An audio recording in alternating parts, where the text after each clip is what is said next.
തനിക്ക് ഞാൻ ട്യൂഷൻ എടുത്തരട്ടെ? എന്റെ വിഷയം മാത്രമല്ല, ഫുൾ വിഷയവും. എന്തു പറയുന്നു? സാർ എവിടെ വെച്ച് എപ്പോ സാർ ട്യൂഷൻ എടുക്കും?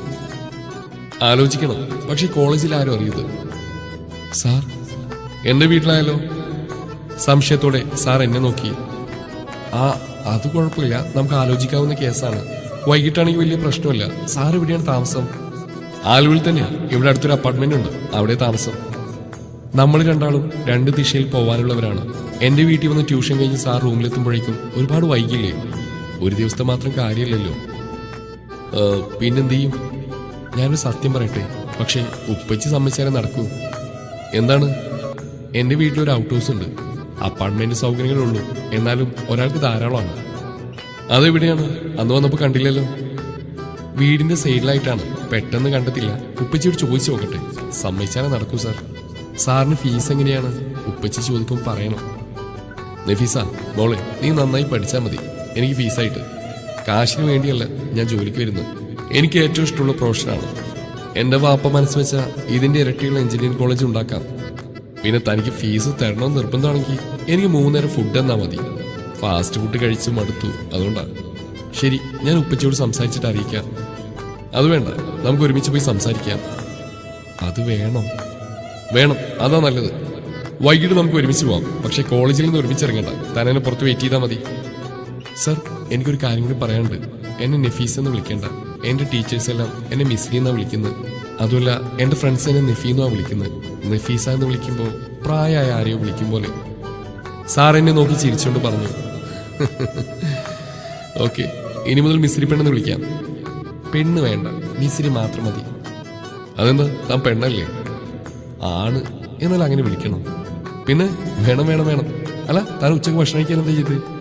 എനിക്ക് വിശപ്പുണ്ടായില്ല, അതുകൊണ്ട് ഞാൻ കഴിച്ചില്ല. അത് കൊള്ളാം, തന്നോട് ഫുഡ് കഴിക്കണമെന്ന് ഡോക്ടർ പറഞ്ഞിട്ടുള്ളല്ലേ, പിന്നെ ഒന്ന് ഭക്ഷണം കഴിക്കാതിരുന്ന ഫിസ? ഓ സോറി മിസ്രി, വരൂ, ഞാൻ ക്യാൻറ്റീനിൽ നിന്ന് ഫുഡ് വാങ്ങി തരാം. വേണ്ട സാർ, എനിക്ക് വിശക്കുന്നില്ല. അത് പറഞ്ഞാൽ പറ്റില്ല, എന്റെ കൂടെ വാ. സാർ എന്നെ വിളിച്ചുകൊണ്ടുപോയി ക്യാൻറ്റീനിൽ നിന്ന് ഫുഡ് വാങ്ങി തന്നു. ലഞ്ച് ടൈം ആയതിനാൽ നല്ല തിരക്കായിരുന്നു. ആളുകൾ ശ്രദ്ധിക്കാതിരിക്കാൻ എനിക്ക് ഫുഡ് വാങ്ങി തന്ന് ഫുഡിന് കാശ് കൊടുത്ത് വൈകിട്ട് പുറത്ത് വെയിറ്റ് ചെയ്യാമെന്ന് പറഞ്ഞ് സാറ് പോയി. ക്യാൻറ്റീനിൽ ഫുഡ് കഴിച്ചുകൊണ്ടിരിക്കുമ്പോഴാണ് രാവിലെ മുതൽ എന്നെ ഫോളോ ചെയ്തുകൊണ്ടിരിക്കുന്ന കണ്ണുകൾ എന്റെ അടുത്തേക്ക് വരുന്നതായി ഞാൻ കണ്ടത്. ഞാൻ കണ്ടിട്ടുള്ള ഒരു പരിചിത മുഖം തന്നെയാണത്. പേരറിയില്ല. അവൻ എന്നെ നോക്കി ചിരിക്കുന്നു. ഞാനും ചിരിക്കാൻ മറന്നില്ല. അവൻ എന്റെ അടുത്ത് വന്നിരുന്നു. നഫി, എന്നെ അറിയോ? നമ്മൾ ക്ലാസ്മേറ്റ്സ് ആണ്. അറിയാം. താൻ രാവിലെ മുതൽ എന്നെ നോക്കിയിരിക്കുന്നുണ്ടായിരുന്നല്ലോ, എന്താ കാര്യം? താൻ ഇന്നാ കണ്ടെന്നേ ഉള്ളൂ. അതിനു മുന്നേ ഞാൻ തന്നെ ശ്രദ്ധിക്കാറുണ്ടായിരുന്നു. എന്തിന്?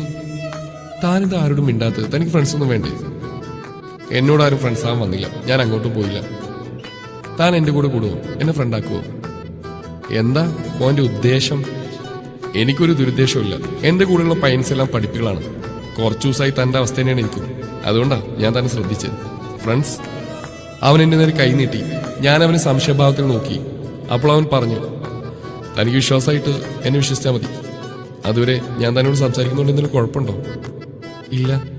തന്റെ ഫ്രണ്ട് ഐഷു ഞാൻ ഒരുമിച്ച് പഠിച്ചാണ് 10ാം ക്ലാസ് വരെ. +2 ഞങ്ങൾ 2 സ്കൂളിലായി പോയി. ഇവിടെ വെച്ച് ഞങ്ങളൊന്ന് കണ്ടിരുന്നു. പിന്നെ അവൾ ലീവാണല്ലോ. തന്നോട് ഞാനിപ്പോൾ സംസാരിക്കാൻ കാരണം മെൻസീറയാണ്. അവൾ എനിക്കറിയാം. അവളോട് വെറുതെ കാരണമില്ലാതെ ഉടക്കാൻ പോകരുത്. അവൾ നമ്മൾ ആഷിഖ് സാറിനെ നോട്ടിട്ടിട്ടുണ്ട്. അതാണ് ബോധം പോയ നിന്നെ ആഷിഖ് സാർ കോരിയെടുത്ത് അവൾക്ക് ഇഷ്ടപ്പെടാതിരുന്നത്. ഞാൻ ശ്രദ്ധിച്ചോളാം. പേരെന്താണ്? ശ്യാം. ഞാൻ ശ്രദ്ധിച്ചോളാം ശ്യാം. ശ്യാമിന്റെ വീട്ടിലിറക്കിയുണ്ട്? പപ്പ, അമ്മ, പിന്നെ ഞാനും. ബ്രദേഴ്സ് സിസ്റ്റേഴ്സ് ആരുമില്ലേ? ഇല്ല, ഞാൻ ഒറ്റയ്ക്കാണ്. വേഗം കഴിക്ക്, ലഞ്ച് ടൈം കഴിയാറായി. ഭക്ഷണം കഴിച്ച് കൈ കഴുകി ഞങ്ങൾ അവിടുന്ന് പോന്നു. പോരുന്ന വഴി ശ്യാം പറഞ്ഞു, ആഷിഖ് സാറ് ബെൻസീറെ കിട്ടിയ സഹന്റെ ജീവിതം ഗോവിന്ദ. അതെന്താ ശ്യാം? തന്നോട് ഞാൻ അതൊക്കെ എങ്ങനെയാണോ പറയാം. പണത്തിന്റെ അഹങ്കാരമാണ്. എല്ലാ രീതിയിലും ജീവിതം ആസ്വദിക്കുന്ന ആണുങ്ങൾ ഞാൻ ഒരുപാട് കണ്ടിട്ടുണ്ട്. അങ്ങനത്തെ ഒരേ ഒരു പെണ്ണിനെ ഞാൻ കണ്ടിട്ടുള്ളൂ. അതാണ് മെൻസീറ. പരസ്പരം സംസാരിച്ച് ക്ലാസ് എത്തിയപ്പോഴേക്കും ഞങ്ങളുടെ അപരിചിതത്വം പാടെ മാറിയിരുന്നു.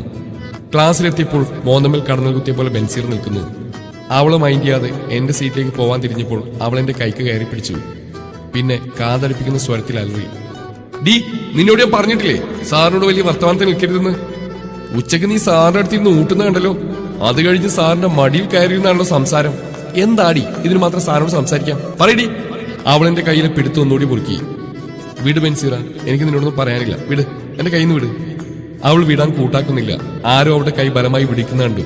നോക്കിയപ്പോൾ ദേ ശ്യാം. സാറ് നിന്റെ പ്രൈവറ്റ് പ്രോപ്പർട്ടി ഒന്നുമല്ലല്ലോ, നമ്മുടെ എല്ലാം ക്ലാസ് സാറാണ്. ഇവൾ ഇനിയും മിണ്ടും. നീ എന്താ ചെയ്യാ? നമുക്കൊന്ന് കാണാലോ. നീ എന്ത് കാണാൻ നിൽക്കുക? പോയി നിന്റെ സീറ്റിൽ റെഡി. അവൻ എന്റെ നേരം ചാടി. എന്നിട്ട് എന്നെ എന്റെ സീറ്റിൽ കൊണ്ടിരുത്തി. ഞാൻ അവനെ നോക്കിയപ്പോൾ ഒന്നുമില്ലെന്ന അർത്ഥത്തിൽ അവൻ കണ്ണടച്ച് കാണിച്ചു. എനിക്ക് ഭയങ്കര സന്തോഷം തോന്നി. നമുക്ക് വേണ്ടി ആരൊക്കെ ചോദിക്കാനുണ്ട്. ക്ലാസ് കഴിഞ്ഞു. ഞാൻ പുറത്തിറങ്ങി. കോളേജിന്റെ പുറത്ത് വെയിറ്റ് ചെയ്യാമെന്നാണ് സാറ് പറഞ്ഞത്. പുറത്തിറങ്ങി നോക്കിയപ്പോൾ സാറിന്റെ കാർ കണ്ടില്ല. സാറ് മറന്നു കാണും. പോവാനായി ബസ് സ്റ്റോപ്പിലേക്ക് പോകാൻ തുടങ്ങിയപ്പോൾ നിർത്താതെയുള്ള വണ്ടിയുടെ ഹോണടി കേട്ട് നോക്കിയപ്പോൾ ദൂരെ മാറി സാറിന്റെ കാർ കണ്ടു. ഞാൻ അടുത്തേക്ക് നീങ്ങി. തുടരും ഈ കഥയുടെ ബാക്കി ഭാഗം നാളെ ഇതേ സമയം.